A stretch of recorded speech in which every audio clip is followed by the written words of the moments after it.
All right, so we have a lawn shape like that, x by x, it's squared, and we have inside a 6 by 8 meters. A, find the equation expressing the area of the lawn in terms of the side length of the square. Okay, so this is the lawn. Let me just color it green. Okay, so this is your lawn.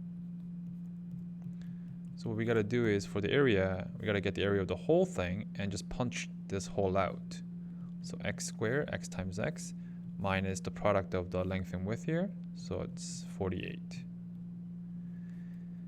All right, describe the transformation relative to the graph for this area of the lawn without the pool. Well, without the pool, it'll just be x squared, right? So the transformation will be a vertical shift of 48 units down. So this here will be a parabola that looks, like that.